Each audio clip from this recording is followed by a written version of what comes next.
Diperlihatkan Iceman seorang mantan juara petinju kelas berat, yang merupakan tokoh di film sebelumnya, sedang sibuk dengan kegiatan barunya yaitu syuting minuman temulawak yang berasal dari Indonesia.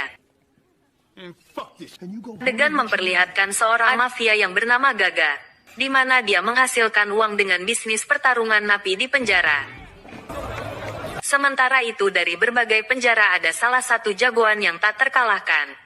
Jagoan itu bernama Yuri Boyka. Boyka sendiri seorang jagoan yang banyak menguasai berbagai ilmu bela diri seperti rawa rontek, dan mengklaim dirinya sebagai petarung paling kompleks di dunia. Di sisi lain ada Iceman baru sampai hotel bersama manajernya hingga saat masuk ke kamar di belakangnya ada orang yang langsung memukulnya hingga pingsan. Di saat sudah sadar di sana sudah banyak polisi di TKP, dan menemukan sebungkus barang haram berupa narkoboy.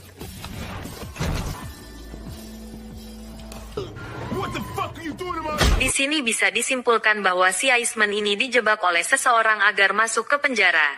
Sudah pasti si Iceman ini akan ditahan satu sel dengan sang juara.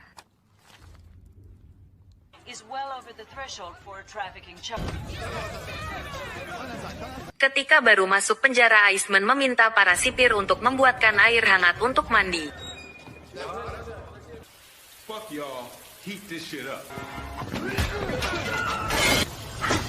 Baru masuk penjara, Iceman sudah disambut riuhnya para napi di penjara, hingga ia sangat sakau emosi sekali.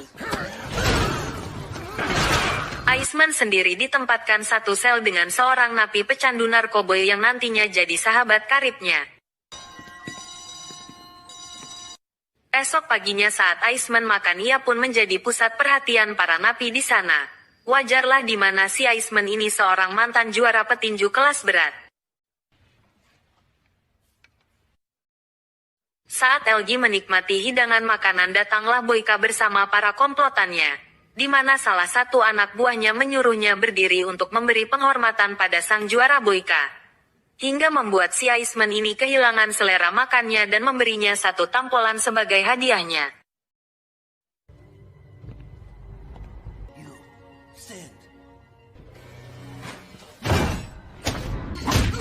Boyka menyombongkan diri bahwa di penjara ini Boyka lah sang legenda hidup. Dengan gelas minumnya, Iceman meludahi dan menaburkannya ke muka Boyka hingga terjadilah baku hantam kecil. Boyka sendiri merupakan petarung kesayangan dari sang ketua mafia yaitu Gaga yang sudah saya sebutkan tadi namanya. Di situ terlihat para sipir meminta Boyka agar sabar yang nantinya akan mendapatkan kesempatan untuk menghajarnya di dalam ring. Sementara itu sang manajer mengatakan bahwa persidangan akan ditunda selama 1 bulan setelah pemilu, dikarenakan dia kesulitan untuk mencari bukti dan saksi sehingga hal itu membuat Iceman sangat marah. Di kemudian hari saat sedang di taman, Iceman melihat sang pecandu narkoboy sedang dibuli oleh anak buah Boyka.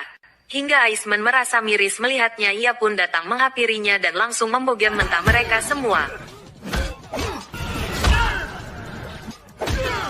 Suatu hari diadakan pertandingan di penjara tersebut di mana Boyka akan bertanding dengan petarung dari penjara lain. Dan kita bisa melihat bahwa pertandingan tersebut menjadi ajang taruhan dan tontonan orang kaya serta mafia yang berada di luar sana.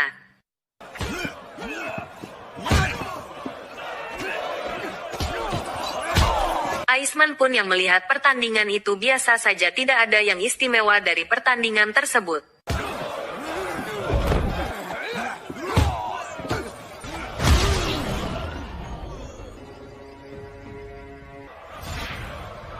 Hingga kepala lapas menemui Iceman meminta agar mau bertarung dengan Boyka. Namun ia menolaknya mentah-mentah karena dia tidak berniat berlama-lama mendekam di penjara. Karena penolakan tersebut, Iceman pun dipaksa untuk bekerja di bawah membersihkan saluran gas yang tersumbat. Tak sendiri Iceman ditemani oleh seorang pria tua yang sudah lama mendekam di penjara tersebut, yang nantinya akan menurunkan ajian Pancasona yang sudah terkenal di Indonesia itu. Di lain sisi, si pecandu didatangi anak buah Boyka untuk membujuk agar Iceman mau bertarung dengan Boyka, dengan imbalan sebungkus narkoboy yang sangat nikmat bagi para pecandunya. Setelah mendatangi pecandu, mereka pun pergi menemui Iceman untuk berniat menghajarnya. Akan tetapi justru merekalah yang harus diajar habis-habisan olehnya. Atas tindakan tersebut Iceman pun mendapat hukuman dengan dijebloskan ke ruang comberan, di mana di situ terdapat banyak sekali tikus, sampah, kotoran dan lain-lain yang menjadikan Iceman demam tinggi. Beruntung pria tua itu memberi roti, kue dan obat-obatan herbal lainnya seperti temulawak. Setelah beberapa lamanya berada di bawah sana, Iceman pun dikeluarkan karena ada seseorang yang ingin menemuinya. Dan orang tersebut adalah sang mafia Gaga dan manajernya yang membuatnya dijebloskan ke penjara. Yang membuat Iceman sangat terkejut, tidak habis pikir orang dekat yang selama ini menjadi kepercayaannya berada di balik rencana semua ini. Dan yang mengejutkan di mana dia bekerja sama dengan Gaga agar Iceman masuk ke penjara dan bertarung dengan Boyka. Tentu saja tujuannya uang. Uang, faktor ekonomi. Tanpa uang semua orang bakal sengsara. Setelah ditawari kebebasan saat menang, Iceman pun menerima kesepakatan itu. Tak menunggu waktu lama mereka pun berlatih dengan cara dan metode masing-masing. Di mana Boyka berlatih menggunakan seluruh anggota tubuhnya yang seperti kita tahu ia sudah mempelajari semua jenis bela diri, ilmu kadikdayaan seperti rawa rontek. Iceman sendiri melatih kuatnya pukulan tangan berulang kali karena memang besiknya petinju dan memukul dengan kedua tangannya. Sementara itu si pecandu sedang menikmati subukus narkobonya dan datanglah anak buah Boyka yang meminta untuk melakukan sesuatu agar Iceman kalah dalam pertandingannya. Dan sesuatu itu apa? Kita lihat nanti. Saat pertandingan mau dimulai, semua orang pun bertaruh dan sudah berada di tempat posisinya masing-masing. Saat pertengahan ronde pertama, Boyka dihajar habis-habisan hingga membuatnya terjatuh. Namun karena Boyka adalah seorang petarung sejati sekaligus menguasai ilmu rawa rontek, dia pun bangkit dan segera membalikkan keadaan. Di mana dia menggunakan kaki untuk menyerang Iceman, yang mana hal itu adalah hal baru bagi Iceman.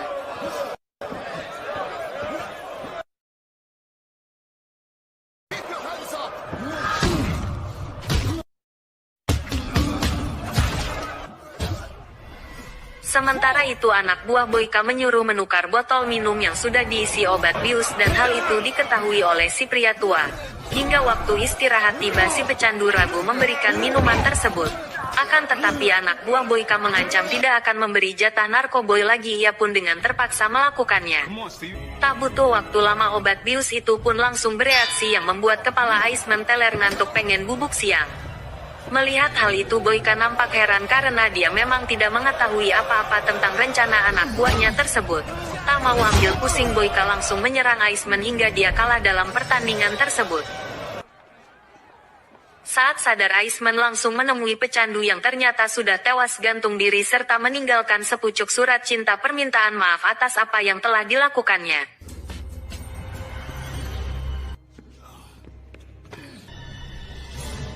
Kesal akan hal tersebut, Iceman mendatangi Boyka sambil mengatai petarung banci kaleng karena tidak sportif dalam pertandingan. Boyka yang memang tidak mengetahui apa-apa tentang hal tersebut lalu berkata, "Maksud lu apa, bajigur?" Hingga kepala lapas datang, Iceman langsung protes kepadanya, namun karena tidak ditanggapi dengan serius, Iceman pun melayangkan bogem mentah hingga tersungkur. Atas perbuatannya Iceman pun diikat di atas tiang sutet dan dibiarkan kedinginan di sana.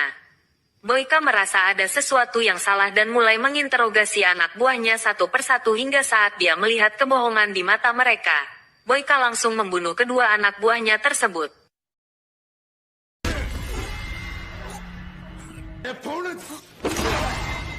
Dua hari setengah Iceman berada di luar sana membuat tubuhnya beku hingga berhalusinasi betapa nikmatnya secangkir kopi yang ditemani sebatang rokok. Tak lama datang beberapa napi lain yang memberikannya pakaian dan sarung tangan agar Iceman tidak masuk angin. Ingat, masuk angin mah obat dikerokin, lalu siapa yang mau ngerokin? Hingga sipir datang menginterogasi mereka. Semua napi pun maju dan mengaku bahwa mereka semualah pelakunya. Hal itu tentu membuat Iceman sadar bahwa kita sebagai makhluk sosial yang hidup berkelompok sepantasnya saling menolong satu sama lain. Tak lama sang mafia Gaga datang. Kepala lapas dimarahi atas perbuatannya karena jika sampai terjadi sesuatu pada Iceman maka Gaga akan rugi jutaan dolar. Oleh karena itu Iceman adalah aset yang sangat berharga baginya yang barang pasti harusnya dilindungi.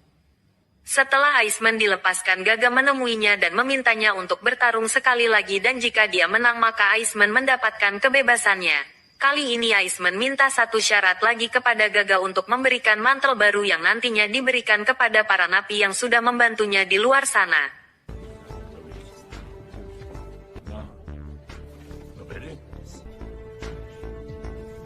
Tak ingin membuang waktu, Boyka dan Iceman pun kembali berlatih untuk pertandingan kedua mereka. Namun yang berbeda kali ini adalah Iceman dilatih oleh si pria tua yang ternyata dulunya merupakan petarung yang kehilangan kedua kakinya akibat ditembak oleh para sipir. Namun dengan pengalaman yang dimilikinya si pria tua pun mengajari Iceman insting pancasona bertarung gaya bebas untuk mengunci kaki hingga membuat lawan patah kakinya.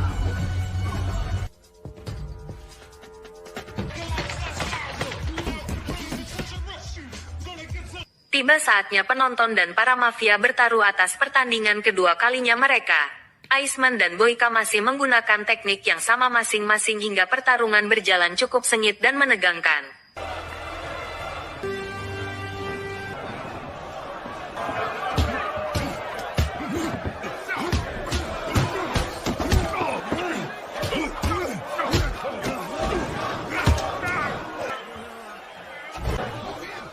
Di ronde selanjutnya pertarungan semakin seru di mana mereka saling mengunci kaki satu sama lain. Namun tak cukup untuk melumpuhkan lawannya.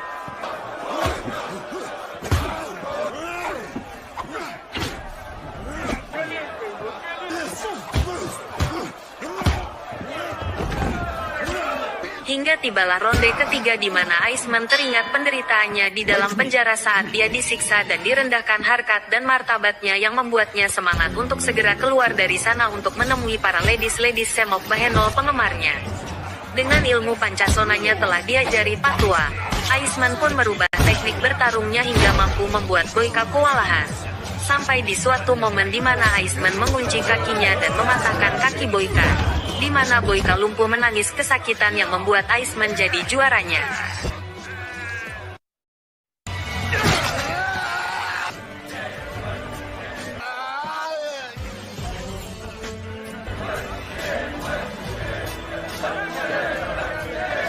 Sesuai kesepakatan, Iceman pun langsung dibebaskan dari penjara dan mendapatkan bagian uang sekoper dari hasil pertandingannya tersebut. Namun Iceman dengan pribadi yang baru pun memberikan uang tersebut kepada kepala lapas dan menukarnya dengan kebebasan si pria tua yang melatihnya.